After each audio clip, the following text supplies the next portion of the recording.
साथियों, आप सभी का इस प्लेटफॉर्म पर स्वागत है। इस वीडियो में हम लोग आगामी यूपीपीएससी 2024 की प्रारंभिक परीक्षा के लिए, जो कि आपकी अक्टूबर 2024 में होनी है, उसके लिए टेस्ट सीरीज देख रहे हैं। और इसी कड़ी में हम लोग जो है संस्कृत आईएएस कोचिंग संस्था के द्वारा जो टेस्ट सीरीज कराई गई है, उसी टेस्ट पेपर को हम लोग यहाँ पर कंप्लीट करेंगे।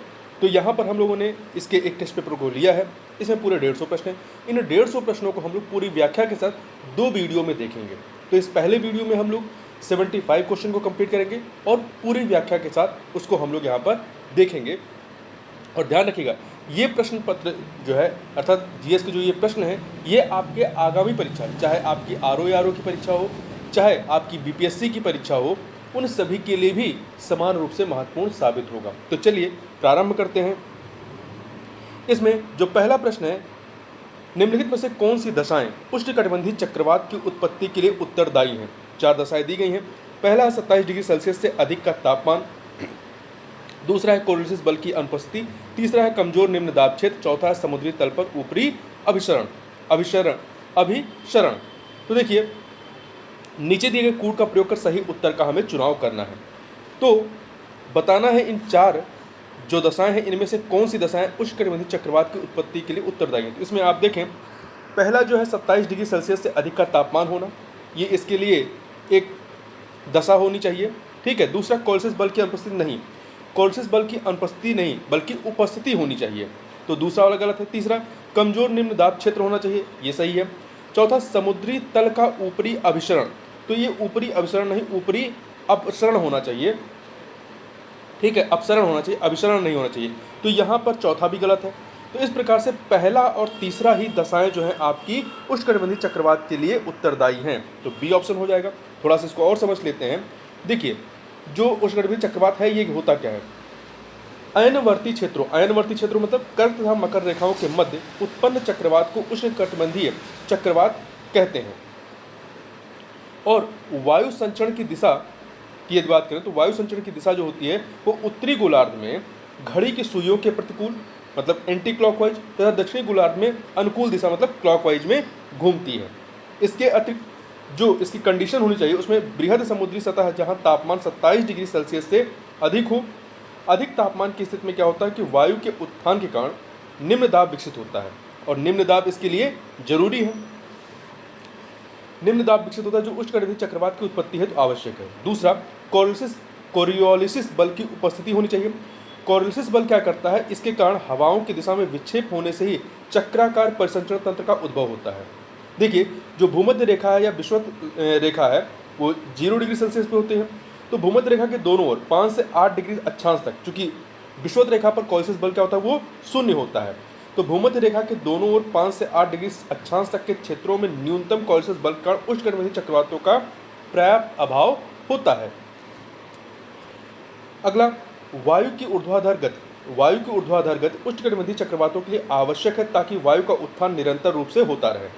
यदि वायु का तीव्र अवतलन होता है, तो उस स्थिति में प्रति चक्रवाती दशाओं का विकास होता है जो चक्रवात का समापन करने लगते हैं। आगे बढ़ते हैं। अगला है, निम्नलिखित में से कौन सी नदी द्वारा निर्मित निक्षेपण स्थलाकृति नहीं है? देखिए, नदी जो है 2 प्रकार से स्थलाकृतियां बनाएगा। एक अपर्दन के माध्यम से मतलब कटाव के माध्यम से, दूसरा है निक्षेपण, जो चीजें हैं कहीं पे निक्षेपित करके।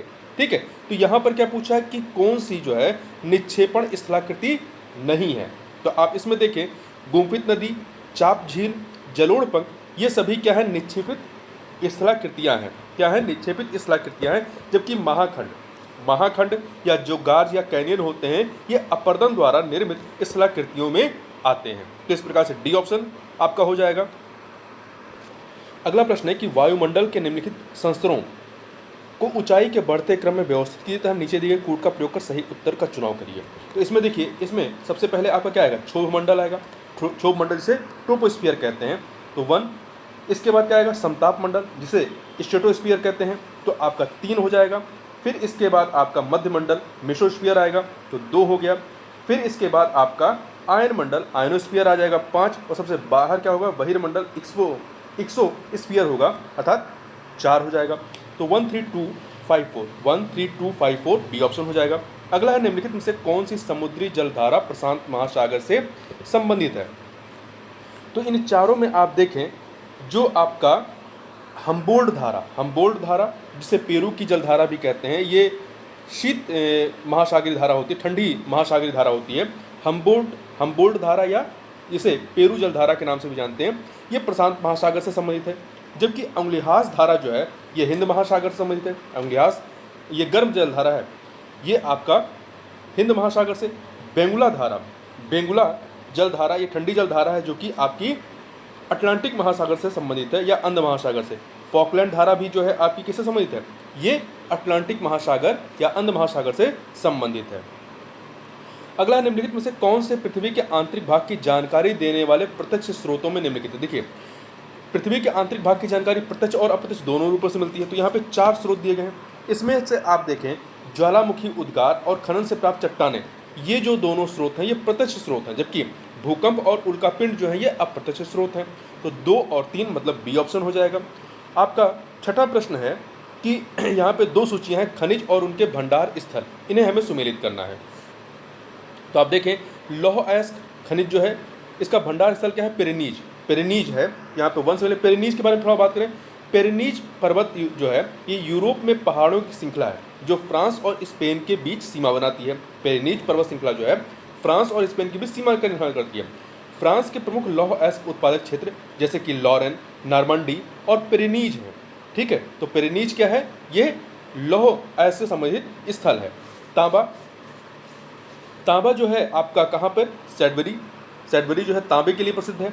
सैडबरी के बारे में बात करें, सैडबरी यह बेसिन जो है कनाडा के मध्य ओंटारियो में स्थित है। यह निकेल और तांबे के अयस्कों के दुनिया के सबसे बड़े आपूर्तिकर्ताओं में से एक है।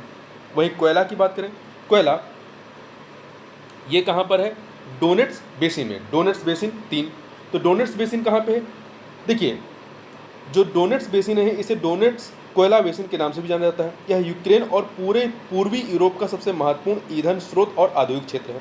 वहीं बॉक्साइट की बात करें, बॉक्साइट कहाँ से संबंधित है, अरकानसस कहाँ है, यह अमेरिका में है।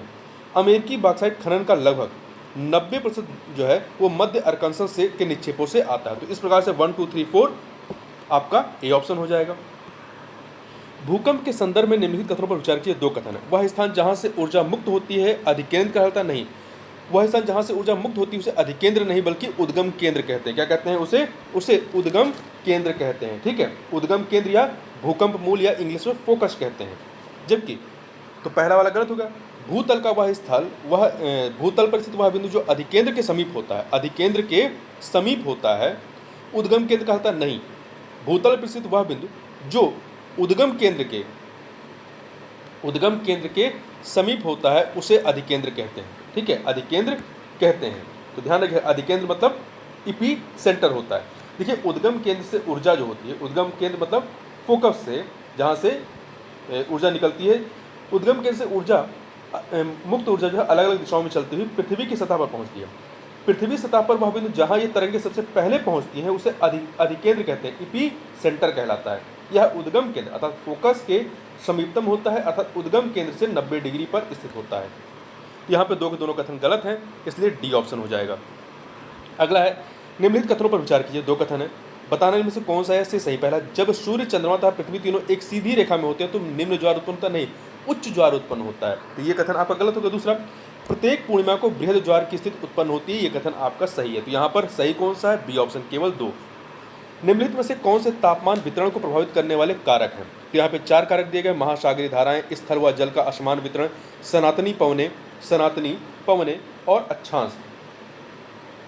तो ये सभी के सभी, ये आपके सभी के सभी जो हैं क्या हैं, ये तापमान वितरण को प्रभावित करने वाले कारकों में शामिल हैं। सनातनी पवनों को प्रचलित पवने भी कहा जाता है। तो 1, 2, 3, 4 अर्थात डी ऑप्शन हो जाएगा।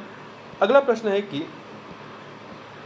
प्रश्न है महासागरीय लवण के संदर्भ में, महासागरीय लवणता के संदर्भ में निम्नलिखित कथनों पर विचार कीजिए। 2 कथन दिए गए हैं, गहराई बढ़ने के साथ लवणता में वृद्धि होती है, सैलिनिटी में वृद्धि होती है, सही है ये कथन।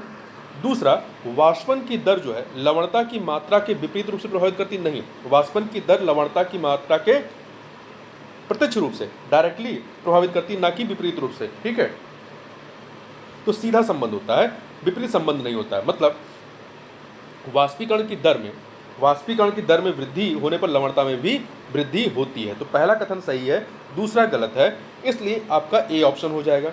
अगला है सार्वजनिक उद्यम समिति का गठन निम्नलिखित में से किस समिति के सुझाव पर किया गया था। सार्वजनिक उद्यम समिति ये एक आपका स्थायी वित्तीय समिति है, स्थायी वित्तीय समिति है। इस समिति को वर्ष 1964 में कृष्ण मेनन समिति की सिफारिश पर गठित किया गया था। इसमें प्रारंभ में जो है 15 सदस्य होते थे, प्रारंभ में 15 सदस्य होते थे आपके 10 लोकसभा से और 5 राज्यसभा से। बाद में 1974 में इसकी संख्या कितनी कर दी गई, 22 कर दी गई, जिसमें 15 लोकसभा से और 7 आपके राज्यसभा से। अगला है राज्यसभा की शक्तियों के संदर्भ में निम्नलिखित में से कौन सा सही है। 4 शक्तियां यहाँ दी गई हैं। पहला, संसद को राज्य सूची के विषयों पर कानून बनाने का अधिकार देना, ये शामिल है, राज्यसभा की शक्तियों में सही है। धन विधेयक में संशोधन प्रस्तावित करना भी शामिल है राज्यसभा की शक्तियों में, परंतु उस संशोधन को मानना लोकसभा के लिए बाध्यकारी नहीं है। धन विधेयक में केवल राज्यसभा संशोधन प्रस्तावित कर सकती है, बता सकती है, परंतु उसे मानना या न मानना ये लोकसभा के अधिकार क्षेत्र में है। तो ये भी है। तीसरा, राष्ट्रीय आपातकाल की समाप्ति की घोषणा को स्वीकृति देना, ये लोकसभा का कार्य है, राज्यसभा का नहीं। उपराष्ट्रपति को पदच्युत करने का संकल्प पारित करना, यह राज्यसभा की शक्तियों में है। तो आपका पहला, दूसरा और चौथा, पहला, दूसरा, चौथा मतलब बी ऑप्शन सही हो जाएगा।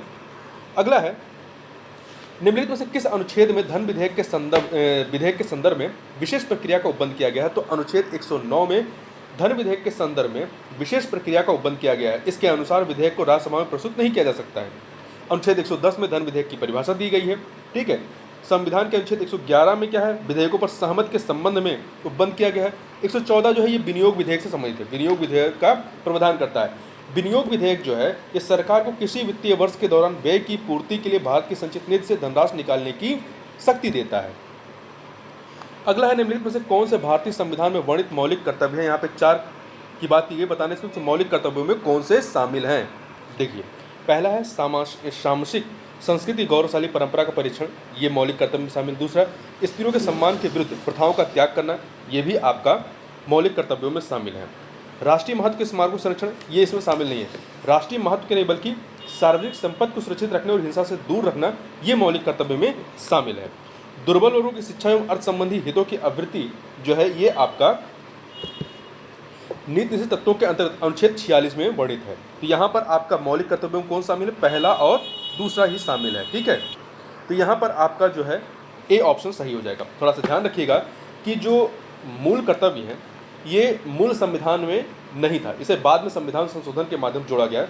तो देखिए, भारतीय संविधान में मूल कर्तव्यों का समावेश सरदार स्वर्ण सिंह समिति की सिफारिशों के आधार पर वर्ष 1976 में 42वें संविधान संशोधन के माध्यम से किया गया और इसे संविधान में एक नया अनुच्छेद 51 का जोड़ करके उसमें ऐड किया गया। प्रारंभ में 10 मूल कर्तव्य थे, 2002 में एक और कर्तव्य जोड़ दिया गया। अब वर्तमान में कुल 11 जो है मौलिक कर्तव्य हैं। अगला है, निम्नलिखित युग्मों पर विचार कीजिए, अनुच्छेद और उसके उपबंध, इसमें से बताना है कौन से सही सुमेलित हैं। अनुच्छेद 129 उच्चतम न्यायालय का अभिलेख न्यायालय होना सही है, पहला सही। दूसरा, अनुच्छेद 131 उच्चतम न्यायालय की आरंभिक अधिकारिता सही है। अनुच्छेद 136 उच्चतम न्यायालय की अधिकारिता में वृद्धि, देखिए उच्चतम न्यायालय की अधिकारिता में वृद्धि का प्रावधान जो है अनुच्छेद 138 में है, 138 में। जबकि 136 में क्या है, इसमें अपील के लिए उच्चतम न्यायालय की विशेष अनुमति की बात की गई है। वहीं अनुच्छेद 139 में उच्चतम न्यायालय की पुनर्विलोकन की शक्ति नहीं है, बल्कि अनुच्छेद 139 में क्या है, यह उच्चतम न्यायालय को कुछ रिट जारी करने की शक्तियाँ प्रदान करता है, जबकि पुनर्विलोकन की शक्ति जो है वो आर्टिकल 137 में है। तो पहला और दूसरा ही सुमेलित है, इसलिए ए ऑप्शन हो जाएगा। अगला, निम्नलिखित में से कौन सा उपबंध भारतीय संविधान में 42वें संविधान संशोधन द्वारा समाहित नहीं किया गया। तो देखिए, 42वां संविधान संशोधन जिसे हम लोग जो है लघु संविधान की संज्ञा देते हैं, इससे बहुत सारे चीज़ें जो है संविधान में जोड़ी गई, ठीक है। जैसे प्रस्तावना में 3 नए शब्द जोड़े गए, समाजवादी, पंथनिरपेक्ष और अखंडता। तो इसमें से हमें बात करना है, इसमें से कौन सा नहीं शामिल किया गया। देखिए, समान न्याय एवं निःशुल्क विधिक सहायता, ये आपका नीति निषेध तत्वों के तहत इसको जोड़ा गया। समान न्याय एवं निःशुल्क विधिक सहायता ये अनुच्छेद 39A के तहत जोड़ा गया। पर्यावरण का संरक्षण एवं संवर्धन, पर्यावरण का संरक्षण और संवर्धन इसको भी जोड़ा गया, ठीक है। इसके अतिरिक्त आपका उद्योगों के प्रबंध में कर्मकारों की भागीदारी, इसे भी जोड़ा गया। ये अनुच्छेद 43A में जोड़ा गया, ठीक है। और आपका पर्यावरण के संरक्षण एवं संवर्धन जो है ये अनुच्छेद 48A में जोड़ा गया। आय की असमानता को कम करना, इसको नहीं जोड़ा गया था। ठीक है, देखिए आय की असमानता को समाप्त करने संबंधी जो प्रावधान है वो नीति निर्देशों के अंतर्गत अनुच्छेद 38 में पहले से ही दिए गए थे। तो यहाँ पे डी ऑप्शन हो जाएगा। उद्देशिका अर्थात प्रस्तावना के संदर्भ में निम्नलिखित कथनों पर विचार कीजिए। दो कथन है, यह विधायिका के किसी शक्ति को प्रतिबंधित नहीं करती है, सही बात है। बेरुआरी वाद में न्यायालय ने उद्देशिका को संविधान का भाग नहीं माना, ये भी कथन आपका सही है। ठीक है, बेरुआरी संघ मामला जो कि 1960 का था, में यह मुद्दा सामने आया कि उद्देशिका संविधान का अंग है या नहीं। इस पर न्यायालय ने स्वीकार किया कि उद्देशिका निश्चित ही संविधान निर्माताओं के मन की कुंजी है, अस्पष्ट शब्दों के आशय को समझने के लिए इसकी सहायता ली जा सकती है, परंतु फिर भी उद्देशिका संविधान का अंग नहीं है, ऐसा बेरुआरी केस में कहा गया। जबकि केशवानंद भारती केस जो 1973 का था उसमें कहा गया कि उद्देशिका जो है संविधान का अंग है। तो पहला और दूसरा आपका सही। तीसरा, गोलकनाथवाद में उद्देशिका को संशोधन योग्य माना गया, नहीं। गोलकनाथवाद का संबंध जो है उद्देशिका या प्रस्तावना से संबंधित नहीं है। गोलकनाथवाद 1967 जो है ये मौलिक अधिकारों और राज्य के नीति तत्वों में सामंजस्य से संबंधित था। तो पहला दूसरा सही है, आपका ए ऑप्शन हो जाएगा। अगला प्रश्न है आपका क्वेश्चन नंबर 18। निम्नलिखित में से किन संवैधानिक उपबंधों में संशोधन जो है साधारण बहुमत द्वारा किया जाता है। साधारण बहुमत मतलब इसके लिए आपको आर्टिकल 368 का इस्तेमाल नहीं करना पड़ेगा। आर्टिकल 368 में क्या होता है, विशेष बहुमत से और कुल राज्यों में से आधे के अनुसमर्थन के साथ विशेष बहुमत। दो प्रकार का होता है, एक विशेष बहुमत होता है और एक आधे राज्यों के अनुसमर्थन के साथ विशेष बहुमत, वो 368 में आता है। ठीक है, तो यहाँ पर बताना है कि जो संशोधन साधारण बहुमत के द्वारा किए जाते हैं, मतलब इसे संविधान संशोधन नहीं माना जाता है।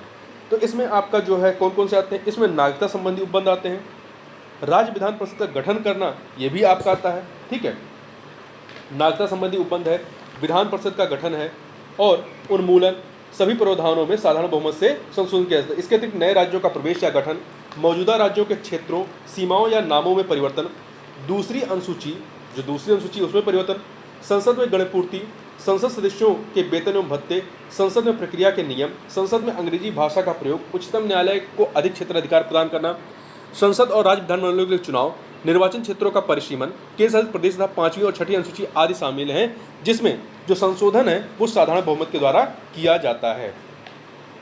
ठीक है, वहीं पे राष्ट्रपति का जो निर्वाचन है, राष्ट्रपति का निर्वाचन और संसद में राज्यों का प्रतिनिधित्व, इसमें यदि आपको परिवर्तन करना है तो आपको संसद के विशेष बहुमत तथा राज्यों की सहमत से संशोधित इसको किया जा सकता है। तो इस प्रकार से यहाँ पर पहला और तीसरा सही है, पहला और तीसरा, तो ए ऑप्शन हो जाएगा। अगला है, निम्नलिखित में से किस समिति ने पंचायती राज संस्थाओं को संवैधानिक दर्जा प्रदान करने का सुझाव प्रस्तुत किया था। तो ये एल.एम. सिंघवी समिति ने 1986 में ये सिफारिशें की थी।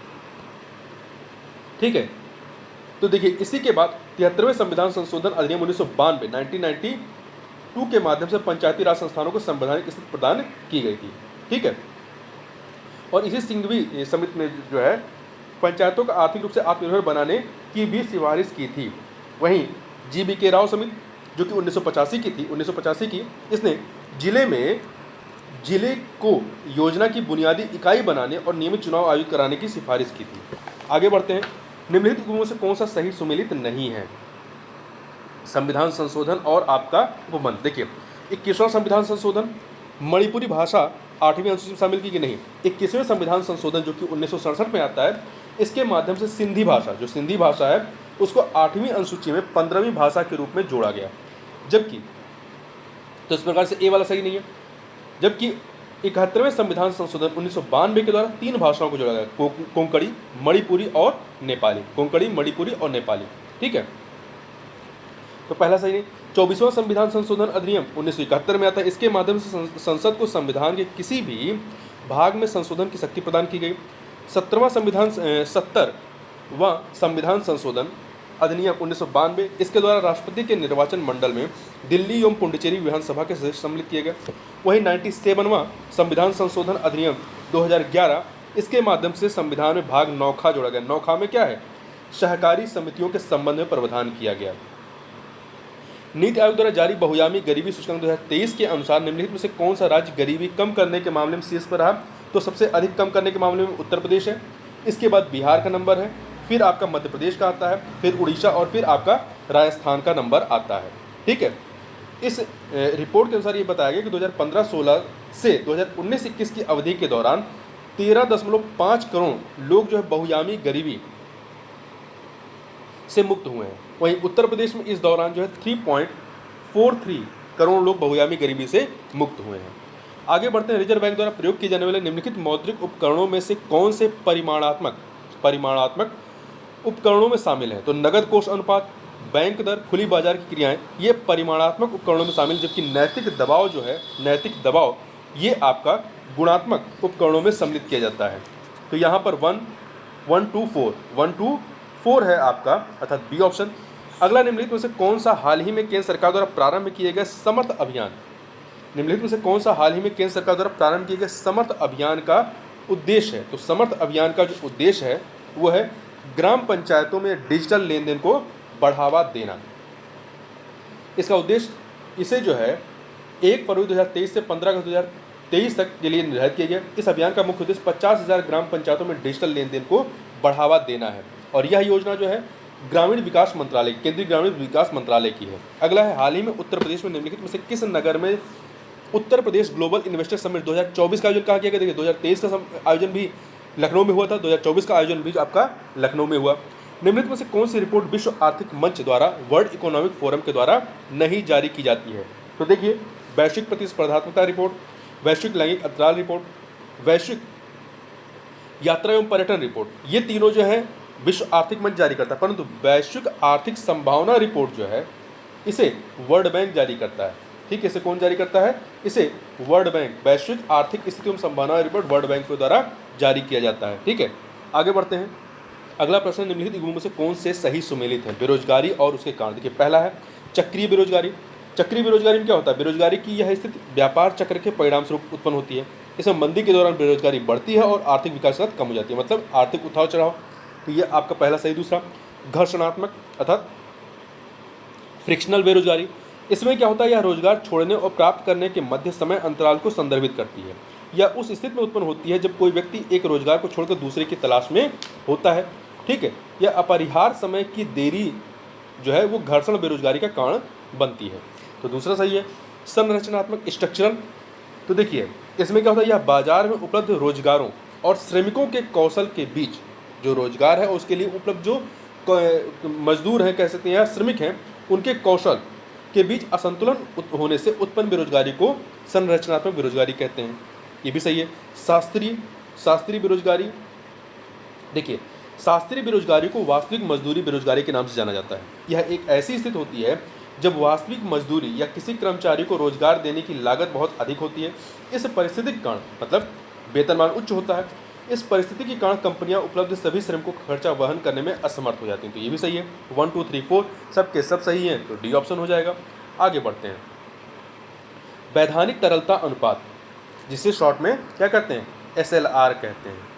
ठीक है, वैधानिक तरलता अनुपात, स्टैट्यूटरी लिक्विडिटी रेशियो के अनुपात के संदर्भ में निम्नलिखित कथनों पर विचार कीजिए। दो कथन है। इसे वाणिज्यिक बैंकों द्वारा नगद, स्वर्ण और सरकारी प्रतिभूतियों के रूप में रिजर्व बैंक के पास रखा जाता है। नहीं, वाणिज्यिक बैंकों द्वारा खुद के पास रखा जाता है। जो SLR होता है खुद के पास होता है, जबकि जो CRR होता है, कैश रिजर्व रेशियो, वो रिजर्व बैंक के पास रखा जाता है, और SLR वाणिज्यिक बैंकों द्वारा खुद के पास रखा जाता है। तो ये पहला गलत है। दूसरा, इसकी अधिकतम सीमा 40% निर्धारित है, ये सही है। तो यहाँ पे सही कौन सा है? तो दूसरा कथन सही है, यहाँ पे बी ऑप्शन हो जाएगा। अगला, निम्नलिखित में किस वक्र या कर्व द्वारा प्रजनन तथा आर्थिक विकास के मध्य संबंध को प्रदर्शित किया जाता है? तो यह है बेकर वक्र। बेकर वक्र, इसे बेकर प्रजनन वक्र कहते हैं। प्रजनन तथा आर्थिक विकास, जिसे प्रति व्यक्ति आय के रूप में व्यक्त किया जाता है, के बीच संबंध प्रदर्शित करने वाले वक्र को बेकर वक्र कहते हैं। यह वक्र यह प्रतिपादित करता है कि कुछ सीमा तक प्रति व्यक्ति आय में वृद्धि प्रजननता में वृद्धि लाएगी, पर एक सीमा के बाद प्रति व्यक्ति आय की वृद्धि के साथ प्रजननता में भी कमी आएगी। प्रति व्यक्ति आय की वृद्धि जैसे होगी उसमें प्रजननता में कमी आएगी। यह वक्र उल्टे यू की तरीके का होता है। वहीं थॉम्सन वक्र की बात करें, थॉम्सन वक्र जिसे फिलिप्स वक्र भी कहते हैं, यह किसी अर्थव्यवस्था में बेरोजगारी की दर और मुद्रास्फीति की दर के बीच विपरीत संबंध को दिखाती है। इसके अनुसार जब बेरोजगारी कम होती है तो मुद्रास्फीति अधिक होती है, और जब मुद्रास्फीति कम होती है तो बेरोजगारी में वृद्धि होती है। वहीं लाफर वक्र की बात करें, लाफर वक्र, ये कर दर मतलब टैक्स रेट और कर राजस्व टैक्स रेवेन्यू के बीच का आरेखिक संबंध होता है, ठीक है। वहीं पे कुजनेट्स वक्र की बात करें, कुजनेट्स वक्र का प्रयोग आर्थिक विकास और आय असमानता के मध्य संबंधों का वर्णन करने के लिए किया जाता है। कुजनेट्स वक्र के अनुसार आर्थिक विकास के शुरुआती चरणों में आय असमानता बढ़ने लगती है, क्योंकि कोई देश कृषि आधारित अर्थव्यवस्था से उद्योग आधारित अर्थव्यवस्था की ओर बढ़ता है। हालांकि जैसे जैसे आर्थिक विकास जारी रहता है और देश अधिक समृद्ध होता है, आय असमानता कम होने लगती है। आगे बढ़ते हैं। योजना आयोग द्वारा शहरी गरीबी के आकलन के लिए निम्नलिखित में से किस समिति का गठन किया गया था? तो ये है आपका हाशिम समिति, ठीक है। शहरी गरीबी के लिए, शहरी क्षेत्रों में गरीबी रेखा से नीचे रहने वाले परिवारों की पहचान करने के लिए ये समिति गठित की गई थी, ठीक है। वहीं डॉक्टर NC सक्सेना समिति का गठन ग्रामीण विकास मंत्रालय द्वारा BPL जनगणना के लिए उपयुक्त पद्धति पर सलाह देने के लिए की गई थी, न कि गरीबी आकलन के लिए। अभिजीत सेन समिति का गठन देश में गरीबी रेखा की गणना और गरीबी के स्तर का आकलन करने की पद्धति की समीक्षा करने तथा उसमें बदलाव का सुझाव देने के उद्देश्य से की गई थी। वहीं अर्जुन गुप्ता समिति का गठन भारत में केंद्रीय प्रत्यक्ष कर बोर्ड और आयकर विभाग के कामकाज की दक्षता एवं प्रभावशीलता को बढ़ाने के उपाय सुझाने के लिए की गई थी। किसी सार्वजनिक क्षेत्र के उद्यम को महारत्न प्रमाण प्राप्त करने के लिए निम्नलिखित में से किन मानदंडों को पूर्ण करना आवश्यक होता है? यहाँ पे 3 मानदंड है, बताना इनमें से कौन सा है। देखिए, महारत्न व्यवस्था की शुरुआत जो है भारत में वर्ष 2010 से लाई गई, 2010 से। तो इसके लिए जो मानदंड है, पहली चीज़ की उसे पहले से 9 रत्न का दर्जा प्राप्त हो, ठीक है। दूसरा, सेबी नियमों के तहत उद्यम न्यूनतम निर्धारित सार्वजनिक शेयरधारक के साथ भारतीय स्टॉक एक्सचेंज में सूचीबद्ध हो, तो पहला सही। दूसरा, पिछले 3 वर्षों के दौरान औसत वार्षिक कारोबार 25,000 करोड़ रुपए से अधिक का हो, ये भी सही है, ठीक है। और पिछले 3 वर्षों के दौरान कर पश्चात औसत वार्षिक शुद्ध लाभ 1,000 करोड़ रुपए से अधिक हो, नहीं 1,000 नहीं बल्कि 5,000 करोड़ रुपए से अधिक होना चाहिए। तो पहला दूसरा सही, तीसरा गलत है। इसके अतिरिक्त पिछले 3 वर्षों के दौरान औसत वार्षिक शुद्ध संपत्ति जो है, औसत वार्षिक शुद्ध संपत्ति 15,000 करोड़ रुपए से अधिक हो, तो यहाँ पे पहला और दूसरा सही है, इसलिए ए ऑप्शन हो जाएगा। अगला है ध्वनि तरंगों के संदर्भ में निम्नलिखित कथनों पर विचार कीजिए। 3 कथन दिए गए हैं, बताना सही कौन से हैं। पहला, ये अनुप्रस्थ तरंगे नहीं, ध्वनि तरंगे एक यांत्रिक तरंगे हैं, ये अनुदैर्ध्य तरंगे होती है। जो ध्वनि तरंगे होती है अनुदैर्ध्य तरंगे होती हैं। अनुदैर्ध्य तरंगों के चलने के लिए माध्यम की आवश्यकता होती है, चाहे वो वायु हो, जल हो, इत्यादि हो। ये जो ध्वनि तरंगे होती है ये निर्वात में ही चल सकती हैं, तो पहला कथन आपका गलत है। दूसरा, इन तरंगों में माध्यम के कणों का विस्थापन तरंग संचरण की दिशा के लंबवत होता है, नहीं लंबवत नहीं होता है, बल्कि कणों के विस्थापन तरंग संचरण की दिशा के समानांतर होता है, ठीक है। जो अनुप्रस्थ तरंगे होती है, अनुप्रस्थ तरंगों में विस्थापन, कणों का विस्थापन तरंग संचरण की दिशा के लंबवत होता है, जबकि अनुदैर्ध्य तरंग में क्या होता है, ये समानांतर होता है। तो पहला गलत है, दूसरा गलत। तीसरा, 20 किलोहर्ट्ज से अधिक आवृत्ति की ध्वनियों को पराश्रव्य ध्वनि कहा जाता है, सही है। जबकि 20 हर्ट्ज से कम आवृत्ति की ध्वनियों को अवश्रव्य ध्वनियाँ कहा जाता है, और जो मनुष्य होता है वो 20 हर्ट्ज से लेकर के 20,000 हर्ट्ज तक के बीच की ध्वनियों को सुन सकता है, इसे श्रव्य ध्वनि कहते हैं। तो यहाँ पे पहला दूसरा गलत है, तीसरा सही है। तो सही कौन सा है? यहाँ पे सी ऑप्शन हो जाएगा, ठीक है। आगे बढ़ते हैं। अगला प्रश्न है कि स्टेनलेस स्टील के निर्माण में लोहे के साथ निम्नलिखित में से किन का प्रयोग किया जाता है? तो इसके लिए निकल और क्रोमियम का प्रयोग किया जाता है। देखिए, लोहे के साथ निकल तथा क्रोमियम मिलाने पर स्टेनलेस स्टील प्राप्त होता है, जो काफ़ी कठोर होता है, इसमें जंग नहीं लगता है। अगला है, नीचे 2 कथन दिए गए, कथन कांड का प्रश्न है। अभिकथन दिया गया है कि चांदी की वस्तुएं कुछ दिन वायु में छोड़ने पर काली पड़ जाती है, सही है। कारण, क्योंकि चांदी वायु में उपस्थित सल्फर के साथ अभिक्रिया करके सिल्वर सल्फाइड का निर्माण करता है। तो कथन कारण सही है और कारण कथन की व्याख्या कर रहा है, तो ए ऑप्शन हो जाएगा। अगला है, निम्नलिखित में से कौन सा सही सुमेलित नहीं है? देखिए, पहला एनीमोमीटर, वायु की घनत्व का मापन नहीं। जो एनीमोमीटर होता है ये जो है आपका वायु की गति एवं दबाव को मापने के लिए इसका इस्तेमाल करते हैं। एनीमोमीटर का प्रयोग जो है वायु की गति एवं दबाव को मापने के लिए इसका इस्तेमाल किया जाता है, जबकि वायु की घनत्व का मापन करने के लिए एरोमीटर का प्रयोग करते हैं। वायु हो गया या गैस हो गया, उसके भार का घनत्व मापने के लिए एरोमीटर का प्रयोग करते हैं, पहला गलत हो गया। क्रोनोमीटर, ये पानी के जहाज में समय का मापन करता है। लैक्टोमीटर दूध की शुद्धता की जांच करता है। स्पिग्नोमीटर धमनियों में रुधिर दाब का मापन करता है। अगला निम्नलिखित कथनों पर विचार कीजिए। 3 कथन है, बताना उपयुक्त में से कौन से सही है। ठोस में ऊष्मा प्रायः चालन द्वारा स्थानांतरित होती है, सही है। द्रव में ऊष्मा का स्थानांतरण संवहन द्वारा होता है, सही है। गैसों में ऊष्मा का संचरण किसी माध्यम की आवश्यकता नहीं होती, ये कथन गलत है, क्योंकि द्रव और गैसों में ऊष्मा का स्थानांतरण जो है संवहन के द्वारा होता है। तो पहला और दूसरा सही है, तीसरा गलत है, तो यहाँ पर ए ऑप्शन हो जाएगा। ठीक है, आगे बढ़ते हैं। अगला प्रश्न है आपका, दो सूचियाँ दी गई हैं, अम्ल और उसके स्रोत क्या हैं। अम्ल और उसके स्रोत क्या है, तो देखिए फार्मिक अम्ल का स्रोत क्या है, लाल चींटियाँ। साइट्रिक अम्ल का खट्टे फल। लैक्टिक अम्ल का दूध है। ग्लूटेमिक अम्ल का गेहूँ है, 3। तो ये हो जाएगा 1 2 4 3, बी ऑप्शन। निम्नलिखित में से कौन सा कृत्रिम रेशा नहीं है, कौन सा कृत्रिम रेशा नहीं, देखिए रेयॉन, नायलॉन, एक्रिलिक, ये तीनों के तीनों क्या है, कृत्रिम रेशे हैं। परंतु एस्पार्टम क्या है, ये रेशा नहीं है बल्कि एक कृत्रिम मधुरक है, मतलब कह सकते शुगर है, मीठा करने वाला है। ठीक है, इसको आप जो शुगर फ्री आहार होते हैं उसमें मिलाया जाता है, तो ये मिठास लाने वाला कार्य करता है, कृत्रिम मधुरक होता है, कृत्रिम मिठास होती है। अगला, निम्नलिखित में से कौन सा कथन सही नहीं है। पहला, जब अम्ल किसी धातु के साथ अभिक्रिया करता है तो हाइड्रोजन गैस का उत्सर्जन करता है, सही है। जब अम्ल किसी धातु कार्बन से अभिक्रिया करता है तो यह कार्बन डाइऑक्साइड गैस का उत्सर्जन करता है, सही है। क्षारीय विलयन का पीएच मान 7 से कम होता नहीं, पीएच मान यदि 7 से कम होगा तो वो विलयन क्या होगा, अम्लीय होगा, ना कि क्षारीय। क्षारीय विलयन का पीएच मान 7 से अधिक होता है, तो यहाँ पे सी वाला कथन गलत है। डी, जल में अम्लीय एवं क्षारीय विलयन विद्युत का चालन करते हैं, सही है। अगला है, निम्नलिखित में से किसमें नाइट्रोजन का उपयोग नहीं किया जाता। देखिए नाइट्रोजन का उपयोग कहाँ नहीं किया जाता, नाइट्रोजन का उपयोग जो है आपका अमोनिया के उत्पादन में होता है, सही है। अमोनियम सल्फेट नामक उर्वरक बनाने में होता है। नाइट्रोजन विद्युत बल्बों तथा उच्च तापमापन वाले तापमापी में भी इसका इस्तेमाल करते हैं, तो पहला भी सही है, दूसरा भी सही है। कृत्रिम गर्भाधान में वीर्य के संरक्षण में करते हैं, तो ये भी सही है। चर्म रोगों के औषध निर्माण में, देखिए चर्म रोगों के औषध निर्माण में सल्फर का इस्तेमाल करते हैं, ठीक है, तो ध्यान रखिएगा इस बात को, यहाँ पे डी ऑप्शन हो जाएगा। अगला है, दो सूचियाँ दी गई हैं, क्षारक और उसके उपयोग, इन्हें सम्मिलित करना है। कैल्शियम हाइड्रोक्साइड का इस्तेमाल जो है अमोनियम उत्पादन में करते हैं, तो 1 से मिला दीजिए। कैल्शियम हाइड्रोक्साइड जिसे बुझा हुआ चूना भी कहते हैं, ठीक है। दूसरा, अमोनियम हाइड्रोक्साइड का इस्तेमाल जो है खिड़की की सफाई करने वाले तरल पदार्थ जैसे सफाई एजेंट के रूप में किया जाता है, तो यहाँ पे 3 से मिला दीजिए। सोडियम हाइड्रोक्साइड का उपयोग को जो है कास्टिक सोडा भी कहा जाता है, यह क्लीनर और साबुन में उपयोग किया जाता है, तो यहाँ पे साबुन विनिर्माण में, तो 2 से मिलाइए। मैग्नीशियम हाइड्रोक्साइड का इस्तेमाल जो है रेचक या एंटासिड के रूप में होता है, ठीक है। पेट की अम्लता को दूर करने में इसका प्रयोग रेचक या एंटासिड के रूप में किया जाता है, इसे मिल्क ऑफ मैग्नीशिया भी कहा जाता है, तो ये 4 से मिला दीजिए। तो यहाँ पर क्या हो जाएगा, 1 3 2 4 सी ऑप्शन हो जाएगा।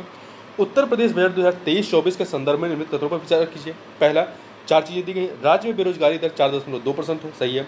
स्टार्टअप रैंकिंग 2021 में प्रदेश को बेस्ट परफॉर्मर की श्रेणी में सम्मिलित किया गया, नहीं, इसे लीडर्स राज्य में शामिल किया गया है। लीडर्स राज्य में, बेस्ट परफॉर्मर राज्य में गुजरात और कर्नाटक है, तो पहला सही है, दूसरा गलत है। तीसरा, उत्तर प्रदेश कौशल विकास नीति लागू करने वाला देश का पहला राज्य है, सही है। अटल पेंशन योजना के अंतर्गत पंजीकरण करने में उत्तर प्रदेश शीर्ष पर है, ये भी सही है। तो पहला, तीसरा, चौथा, दूसरा गलत है, पहला, तीसरा, चौथा, डी ऑप्शन। निम्नलिखित युग्मों में से कौन सा सही सुमेलित नहीं है, अभियान और संबंधित देश। ऑपरेशन गंगा यूक्रेन से, सही है। Operation Kaveri Sudan. ऑपरेशन देवी शक्ति का संबंध जो है ये आपका अफगानिस्तान से है।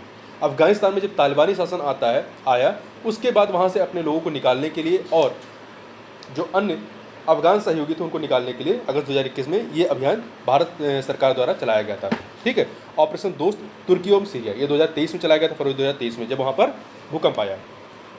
यहाँ पे सी वाला सही नहीं है। निम्नलिखित में से कौन सा उत्तर प्रदेश बजट 2023-24 में प्रारंभ की गई प्रोजेक्ट अलंकार योजना का उद्देश्य है, तो इसका उद्देश्य राजकीय विद्यालयों में अवस्थापना सुविधाओं का विकास करना है। हाल ही में प्रकाशित इंडिया जस्टिस रिपोर्ट 2022 में निम्नलिखित में से किस राज्य को शीर्ष स्थान प्राप्त हुआ है, तो शीर्ष स्थान जो है किसे दिया गया है, कर्नाटक को, ठीक है। कर्नाटक जो है शीर्ष स्थान में, जो 18 बड़े और मध्यम आकार के राज्यों में कर्नाटक नंबर 1 पर है, उसके बाद तमिलनाडु दूसरे पे है, तीसरे पे तेलंगाना है, चौथे पे गुजरात है। उत्तर प्रदेश जो है 18वें स्थान पर है। आगे बढ़ते हैं, तो कर्नाटक, तमिलनाडु, तेलंगाना, गुजरात। अगला प्रश्न है आपका कि 69वें राष्ट्रीय फिल्म पुरस्कार या पुरस्कारों के अंतर्गत निम्नलिखित में से किसे सर्वश्रेष्ठ हिंदी फिल्म का पुरस्कार प्रदान किया गया। हिंदी फिल्म का पुरस्कार जो है वो सरदार उधम सिंह को दिया गया। यह पुरस्कार जो 24 अगस्त 2023 को इन पुरस्कारों की घोषणा की गई और इसमें सर्वश्रेष्ठ फीचर फिल्म का जो पुरस्कार है वो रॉकेटरी द नमी इफेक्ट को दिया गया। द कश्मीर फाइल को क्या मिला? इसे राष्ट्रीय एकता पर सर्वश्रेष्ठ फीचर फिल्म के लिए नरगिस दत्त पुरस्कार दिया गया, जबकि सर्वश्रेष्ठ हिंदी फिल्म का पुरस्कार सरदार उधम सिंह को दिया गया। और ध्यान रखिएगा, राष्ट्रीय फिल्म पुरस्कारों की जो स्थापना है वर्ष 1954 में की गई थी, 1954 में। उत्तर प्रदेश पर्यटन नीति 2022 के संदर्भ में निम्नलिखित कथनों में से कौन से सही हैं? 3 कथन है। यह राज्य पर्यटन नीति 2018 को प्रतिस्थापित करती है, सही है। यह लागू होने की तिथि से आगामी 10 वर्षों हेतु प्रभावी होगी, नहीं, आगामी 5 वर्षों हेतु प्रभावी होगी। तो पहला सही, दूसरा गलत है। इसके अंतर्गत पर्यटन क्षेत्र में 10 लाख करोड़ रुपए के निवेश तथा 20,000 रोजगार सृजन का लक्ष्य निर्धारित किया गया है। तो पहला और तीसरा सही है यहाँ पर, ठीक है। तो पहला तीसरा सही है, तो सी ऑप्शन हो जाएगा, दूसरा गलत है। हाल ही में चर्चा में रही पुस्तक ब्लू स्काई व्हाइट क्लाउड के लेखक कौन है? निर्मल घोष हैं। ये जो है वन्यजीव संरक्षणवादी हैं, मतलब पत्रकार हैं, वन्यजीव संरक्षणवादी हैं निर्मल घोष। इनके द्वारा यह पुस्तक लिखी गई है। जबकि रशीद किदवई ने कौन सी पुस्तक लिखी? इनके द्वारा लीडर्स पॉलिटिशियन सिटीजन्स नामक पुस्तक लिखी गई है।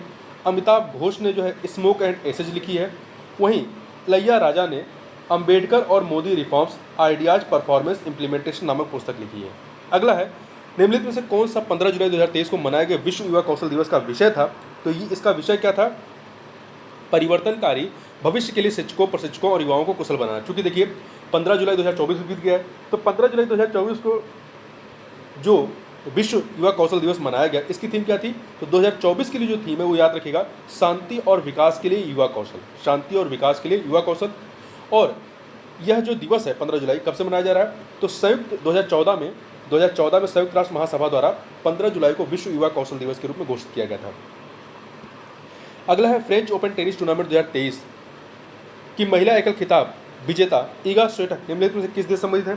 तो ये जो है कहाँ की हैं? पोलैंड की हैं, ठीक है, पोलैंड की हैं। और इन्होंने जो है चेक गणराज्य की कैरोलिना मुचोवा को हराया था। वहीं 2023 का जो पुरुष श्रेणी में जो फ्रेंच ओपन किसने जीता था? नोवाक जोकोविच ने जीता था। वहीं चूंकि फ्रेंच ओपन टेनिस टूर्नामेंट 2024 भी संपन्न हो चुका है, तो 2024 के बारे में बात करें तो फ्रेंच ओपन 2024 में जो पुरुष वर्ग में जिसने जीता है वो है स्पेन के कार्लोस अल्कराज जीते हैं। जबकि महिला वर्ग में देखें तो फिर से आपकी इगा स्विएटेक ने ही जीती हैं। इगा स्विएटेक ने जैस्मिन पॉलिनी को हरा करके जीता है और चौथी बार फ्रेंच ओपन टेनिस टूर्नामेंट का महिला वर्ग का खिताब जीता है इगा स्विएटेक ने। अगला है, मुख्यमंत्री कन्या सुमंगला योजना के संदर्भ में निम्नलिखित में से कौन से कथन सही हैं? पहला, यह सामूहिक विवाह समिति योजना नहीं। मुख्यमंत्री कन्या सुमंगला योजना उत्तर प्रदेश सरकार द्वारा जो चलाई जा रही है, यह योजना आपकी बालिकाओं एवं महिलाओं को सामाजिक सुरक्षा के साथ विकास हेतु नए अवसर प्रदान करने के लिए प्रारंभ की गई है।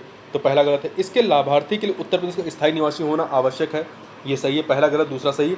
तीसरा, इस योजना का लाभ परिवार की सभी बालिकाओं को प्राप्त होगा, नहीं, केवल 2 बालिकाओं को प्राप्त होगा, तो तीसरा गलत है। चौथा, इसके अंतर्गत प्रत्येक लाभार्थी को 15,000 रुपये तक की धनराशि दिए जाने का प्रावधान है, ये भी सही है। 6 श्रेणियों में इस योजना को वर्गीकृत किया गया है। तो पहला आपका गलत है, तीसरा गलत है, दूसरा और चौथा सही है, तो बी ऑप्शन हो जाएगा। निम्नलिखित में किस ग्रंथ में आश्रम व्यवस्था का सर्वप्रथम उल्लेख प्राप्त होता है? तो छांदोग्य उपनिषद में आश्रम व्यवस्था का वर्णन मिलता है, ठीक है। 3 प्रकार के आश्रम है, ब्रह्मचर्य, गृहस्थ तथा वानप्रस्थ का वर्णन यहाँ पर करते हैं। जबकि चारों आश्रमों का उल्लेख जो है वो जबालोपनिषद में मिलता है। मांडुकोपनिषद जो है इसका संबंध अथर्ववेद से है। अगला है, 2 सूचियाँ दी गई हैं, ग्रंथ और रचयिता। तो देखिए इसमें कौन सा सही है? बृहद कथा के रचयिता कौन है? बृहद कथा के रचयिता गुडाढ्य है। गुडाढ्य ये सातवाहन नरेश हाल के दरबारी कवि थे, ठीक है, यहाँ 1 से मिलेंगे। श्वेतबंधु इसके रचयिता प्रवरसेन द्वितीय हैं। प्रवरसेन द्वितीय का संबंध वाक्टक नरेश, ये जो है प्रवरसेन द्वितीय जो है वाक्टक नरेश रुद्रसेन द्वितीय के पुत्र थे और राज्य के उत्तराधिकारी थे। काव्य मीमांसा की बात करें तो इसके रचयिता कौन है? राजशेखर है, तो 3 से मिला दीजिए, ठीक है। राजशेखर, संस्कृत कवि राजशेखर महेंद्र पाल के दरबार में रहते थे। इन्होंने काव्य मीमांसा, बाल रामायण, बाल भारत, कपूर मंजरी और विद्युशाल भंजिका, भुवन कोश और हर्षविलास नामक रचनाएं की हैं। मालती माधव के रचयिता कौन है? भवभूति हैं। काव्य मीमांसा 4 से मिलाइए और मालती माधव 3 से मिलाइए। ठीक है, तो भवभूत जो है नाटककार और कवि थे। इनके नाटक कालिदास के नाटकों के समतुल्य माने जाते हैं। और ये भवभूति जो है वो कन्नौज के राजा यशोवर्मन के दरबार में रहते थे। इनकी रचनाओं में महावीर चरित, मालती माधव और उत्तर रामचरित शामिल हैं। तो यहाँ पर आपका 1 2 4 3 1 2 4 3 सी ऑप्शन हो जाएगा। अगला है निम्नलिखित में से कौन सी बौद्ध धर्म के हीनयान संप्रदाय की विशेषताएं। पहला, भगवान बुद्ध की स्तुति महापुरुष के रूप में होती थी, सही है, जबकि भगवान के रूप में इनकी स्तुति जो है वो महायान करते थे। निर्वाण प्राप्ति व्यक्ति का अंतिम लक्ष्य, ये भी सही है, ये भी आपका सही है। मुख्य आदर्श अहर्त पद को प्राप्त करना, ये भी सही है। निर्वाण प्राप्ति के लिए बुद्ध के प्रति विश्वास एवं भक्ति पर बल, ये महायान संप्रदाय में ऐसा होता था, जबकि हीनयान संप्रदाय में क्या था, निर्वाण प्राप्ति हेतु अपने स्वयं के प्रयत्नों पर बल देने की बात की गई है। ठीक है, तो यहाँ पे पहला, दूसरा, तीसरा सही, चौथा नहीं, यहाँ पे बी ऑप्शन हो जाएगा। अगला प्रश्न है आपका, निम्नलिखित में से किस शासक ने कुसुमपुर नामक नगर की स्थापना की। तो उदयन ने। उदयन जो है ये अजातशत्रु का उत्तराधिकारी और उसका पुत्र था, और वह अपने पिता के समय चंपा में राज्यपाल था।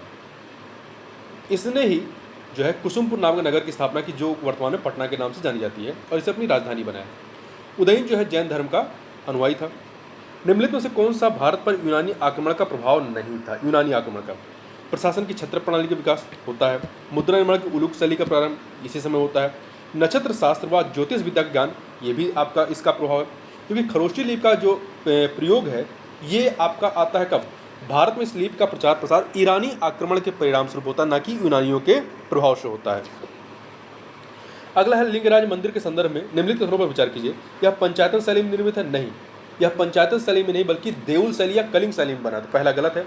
यह वैष्णव शैव संप्रदाय के समनवी का प्रतीक है, बिल्कुल सही है, क्योंकि इस मंदिर में भगवान शिव के साथ साथ विष्णु की भी पूजा की जाती है। तो दूसरा सही है। मंदिर की छतों पर घुड़सवार फौज की आकृतियां अलंकृत है, ये भी सही है। इसका निर्माण सोमवंशी राजा ययाति केसरी द्वारा करवाया गया था। तो यहाँ पर आपका पहला गलत है, दूसरा तीसरा सही है, सी ऑप्शन हो जाएगा। अगला प्रश्न, मुगल कालीन प्रशासन में आमिर उल बहर निम्नलिखित में से किस विभाग का प्रमुख था। तो आमिर उल बहर जो है ये जल सेना का प्रमुख था। किसका था, जल सेना का प्रमुख था। समुद्र के स्वामी या नौसेनापति कहा जाता था। जबकि शाही तोपखाने का प्रधान कौन होता था, मीर आतिश या दरोगा ए तोपखाना, मीर आतिश या दरोगा ए तोपखाना। वहीं शाही कारखाने का अधीक्षक जो है वो नाजिर ए बयूतात। ठीक है, और वहीं पे गुप्तचर विभाग का प्रधान कौन होता था, दरोगा ए डाक चौकी। आगे बढ़ते हैं, निम्नलिखित में से कौन सी विशेषताएं सुहरावर्दी सिलसिले से संबंधित हैं। सुहरावर्दी एक सूफी सिलसिला रहा है। उपवास एवं आत्मदमन का अस्वीकार करना, सही है। आध्यात्मिक जीवन हेतु गरीबी आवश्यक नहीं, ये भी मानते थे। शाही अनुदान एवं राजकीय संरक्षण स्वीकार था इनको, ये भी सही है। तो तीन की तीनों चीज़ें जो है इस सिलसिले से संबंधित रही हैं। देखिए, भारत में सुहरावर्दी सिलसिले की स्थापना जो है बहाउद्दीन जकारिया ने किया था। बहाउद्दीन जकारिया ने इसकी स्थापना की थी। तो 1 2 3 अर्थात डी ऑप्शन। विजयनगर के निम्नलिखित में से किस शासक ने तेलुगु ग्रंथ अमुक्त माल्याद की रचना की थी। तो कृष्णदेव राय ने। किसने की थी, कृष्णदेव राय ने की थी। ठीक है, आगे बढ़ते हैं। अगला प्रश्न है, मुगल कालीन चित्रकला शैली के संदर्भ में निम्नलिखित कथनों पर विचार कीजिए। 3 कथन है। पहला, यह इस्लामिक और यूरोपीय दृश्य संस्कृति का मिश्रित रूप था, सही है। मुगल चित्रकला शैली अपने चरम पर इस्लामिक, भारतीय व यूरोपियन दृश्य संस्कृति और सौंदर्य के अति प्रसंस्कृत मिश्रित रूप को प्रस्तुत करती है, पहला सही। दूसरा, यह शैली सूक्ष्म तकनीकों यथार्थवादी चित्रण पर केंद्रित है, सही है। तीसरा, सशक्त रेखांकन एवं बहुरंगी रंग योजना इसकी प्रमुख विशेषता, नहीं। सशक्त रेखांकन एवं बहुरंगी रंग योजना ये जो है आपकी भारतीय चित्रकला शैली की प्रधानता है, विशेषता है, ना कि मुगल कालीन का। तो पहला और दूसरा सही है, पहला और दूसरा सही, तीसरा गलत है। तो यहाँ पर ए ऑप्शन हो जाएगा। अगला, निम्नलिखित में से कौन सा युग सुमेलित नहीं है, नदी और उसकी सहायक नदी। महानदी जो कि अमरकंटक के दक्षिण में सिंघावा, छत्तीसगढ़ के धमतारी जिले से निकलती है और उड़ीसा में बहते हुए बंगाल खाड़ी में गिरती है। इसकी जो सहायक नदी है शिवनाथ है। शिवनाथ, हसदो, मांड, यू, जोग और तेल। वहीं नर्मदा की सहायक नदी आपकी ओरछिन है। नर्मदा नदी जो है मध्य प्रदेश के अमरकंटक की पहाड़ी से निकलती है। इसकी जो सहायक नदियां हैं उसमें तवा, ओरिशन, बरनेर, दुधी, हिरन, बरना, कोलार, मान, शक्कर आदि शामिल हैं। वहीं पेनार की बात करें, पेन्नार जो है इसकी सहायक नदी जयमंगली, ये भी सही है। ठीक है, तो पहला सही, दूसरा सही, तीसरा सही। पेनार के बारे में बात करें, यह कर्नाटक के कोलार जिले की नंदी दुर्ग पहाड़ी से निकलती है और बंगाल की खाड़ी में गिरती है। इसकी प्रमुख सहायक नदियों में जयमंगली, कुंदेरू, शगिलेरू, चित्रवती, पापागनी और चेयार है। वहीं कृष्णा की बात करें, कृष्णा की सहायक नदी हेमावती नहीं है। हेमावती जो है ये कावेरी की सहायक नदी है, ना कि कृष्णा की। कृष्णा की सहायक नदियों में कोयना, यारला, वरना, पंचगंगा, दूधगंगा, घाट प्रभा, माल प्रभा, भीमा, तुंगभद्रा और मूसी आती हैं। कृष्णा प्रायद्वीप भारत की दूसरी सबसे लंबी नदी है। पहली कौन सी? गोदावरी है। यह पश्चिमी घाट से निकलकर दक्षिण पूर्व दिशा में प्रवाहित होते हुए बंगाल खाड़ी में गिर जाती है। वहीं कावेरी की बात करें, जिसकी सहायक नदी हेमवती है, हेमवती ये इसका उद्गम ब्रह्मगिरी पहाड़ी से होता है और दक्षिण पूर्व दिशा में बहती हुई बंगाल खाड़ी में गिरती है। ठीक है, इसी पर शिव समुद्रम नामक प्रसिद्ध जलप्रपात भी है। इसकी सहायक नदियों में हेमावती, लोकापावनी, शिमशा, अर्कावती, लक्ष्मण तीर्थ, काबिनी, सुवर्णवती, भवानी और अमरावती हैं। आगे बढ़ते हैं तो यहाँ पर डी वाला सुमेलित नहीं है। निम्नलिखित में से कौन सा कारक उत्तर पश्चिमी भारत में होने वाले शीतकालीन वर्षा के लिए उत्तरदायी है? तो पश्चिमी विक्षोभ है। पश्चिमी विक्षोभ जो होते हैं ये क्या है? ये वे शीतोष्णकटिबंधीय चक्रवात हैं जो उपोष्ण पछुआ जेट पवनों द्वारा इराक, ईरान, अफगानिस्तान, पाकिस्तान से होते हुए भारतीय भूभाग तक प्रवाहित होते हैं। ठीक है, हिमालय के निम्नलिखित में से किस भाग में करेवा भू आकृति पाई जाती है? तो ये कश्मीरी हिमालय में जो ये करेवा भू आकृति है, करेवा या सरोवरीय निक्षेप, ये आपकी कश्मीर घाटी की विशेषता है। करेवा में रेत, बालू मिट्टी तथा चिकनी मिट्टी आदि का मिश्रण पाया जाता है। करेवा मिट्टी में केसर, बादाम, अखरोट, खुबानी और सेब इत्यादि की उत्तम खेती होती है। अगला है भावर प्रदेश के संदर्भ में निम्नलिखित कथनों पर विचार कीजिए। 3 कथन दिए गए, बताना सही कौन सा। पहला, यह शिवालिक के गिरिपाद में सिंधु से तीस्ता नदी तक विस्तृत है। सही है। भावर प्रदेश जो है 8 से 10 किलोमीटर चौड़ाई की पतली पट्टी है जो शिवालिक गिरिपाद के समानांतर सिंधु से लेकर तीस्ता नदी तक अविच्छिन्न रूप से फैली हुई है। तो पहला कथन आपका सही है। दूसरा, इस प्रदेश में अधिकांश नदियां भूमिगत हो जाती हैं। सही है, क्योंकि बड़े बड़े क्या होते हैं, शैल जो है, पत्थर इत्यादि जो है ऊपर से आते हैं और यहाँ पे जमा होते हैं, जिससे क्या होता है, यहाँ नदियाँ लुप्त प्राय उसके नीचे चली जाती हैं। तो दूसरा भी सही है। तीसरा, इस क्षेत्र में गहन कृषि होती नहीं। जब यहाँ बड़े बड़े पत्थर पाए जाएंगे तो कृषि कैसे हो सकती है? तो यहाँ पे गहन कृषि नहीं होती है। तो गहन कृषि कहाँ होती है? तराई क्षेत्र में होती है। ठीक है, तो पहला दूसरा सही, तीसरा गलत है, तो ए ऑप्शन हो जाएगा। आगे बढ़ते हैं। निम्नलिखित में से कौन सा भारत में स्थित लौह अयस्क खनन केंद्र नहीं है? तो देखिए, उड़ीसा का गुर महिषानी, छत्तीसगढ़ का बैलाडीला, कर्नाटक का कुद्रेमुख, ये लौह अयस्क खनन के प्रसिद्ध केंद्र हैं। जबकि झारखंड का मूसाबानी ये तांबा उत्पादन के लिए प्रसिद्ध है। मूसाबानी झारखंड में तांबा उत्पादन के लिए प्रसिद्ध है। तांबा उत्पादन के अन्य जो प्रमुख क्षेत्र हैं उसमें राखा, सोनामाखी, घाटशिला, पत्थरगुड्डा, सुरदा इत्यादि हैं। ये सभी के सभी झारखंड में है। अगला है, लेटेराइट मिट्टी के संदर्भ में निम्नलिखित कथनों पर विचार कीजिए। 3 कथन है, बताना है कौन सा सही है। पहला, इसकी उत्पत्ति 200 सेंटीमीटर से अधिक वर्षा वाले क्षेत्रों में होती है। सही है, ये कथन सही है। दूसरा, इसमें नाइट्रोजन व ह्यूमस की कमी होती है। नाइट्रोजन, चूना व ह्यूमस की कमी होती है, ये भी सही है। यह चाय की कृषि के लिए उपयुक्त है। देखिए, चूने की कमी के कारण यह मृदा अम्लीय है और अम्लीय होने के कारण इसमें चाय की खेती होती है। ध्यान रखिएगा, अम्लीय मृदा ही चाय की खेती के लिए उपयुक्त होती है। तो चूने की कमी होने के कारण मृदा अम्लीय है और अम्लीय होने के कारण इसमें चाय की खेती होती है। यह कम उपजाऊ मृदा की श्रेणी में आती है। तो पहला, दूसरा, तीसरा सब सही है, तो यहाँ पे डी ऑप्शन हो जाएगा। अगला है, 2 सूचियाँ दी गई, झील और राज्य, इन्हें सुमेलित करना है। तो देखिए, यहाँ पर आप देखिए कौन सा सुमेलित है। उमियम झील मेघालय 2 से मिलाइए, गुरुडोंगमर सिक्किम में, दीपरबील असम, पाला मिजोरम। तो क्या हो जाएगा? 2, 1, 3, 4 बी ऑप्शन। उष्णकटिबंधीय पर्णपाती वनों के संदर्भ में निम्नलिखित कथनों पर विचार कीजिए। 3 कथन दिए गए हैं। ये वन भारत में सबसे अधिक क्षेत्र पर विस्तृत है। तो ये कथन आपका सही है, क्योंकि भारत में सर्वाधिक जो वन पाए जाते हैं वो पतझड़ या इसे मानसूनी वन भी कहते हैं या उष्णकटिबंधीय पर्णपाती वन ही है। तो पहला सही है। ठीक है। दूसरा, इन वनों के लिए 70 से 200 सेंटीमीटर वार्षिक वर्षा आवश्यक है, ये भी सही है। सागवान एवं चंदन इसके प्रमुख वृक्ष हैं। सागवान हो गया, चंदन है, शाल, शीशम, हुर्रा, महुआ, आंवला, सेमल, कुसुम इत्यादि इसके प्रमुख जो है वृक्ष हैं। ये भी सही है। 3 के तीनों कथन यहाँ पे सही हैं, तो डी ऑप्शन हो जाएगा। अगला है, निम्नलिखित में से कौन सा कृत्रिम बंदरगाह है? तो देखिए, कृत्रिम बंदरगाह कौन सा है इसमें?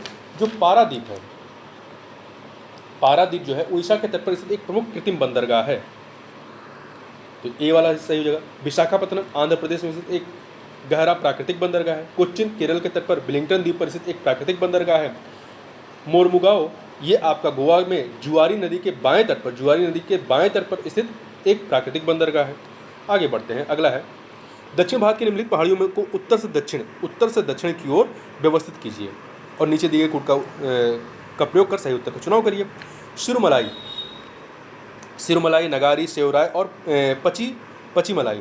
नगारी इसमें जो है नगारी ये आंध्र प्रदेश में है, आंध्र प्रदेश राज्य के चित्तूर जिले में स्थित है नगारी पहाड़ी।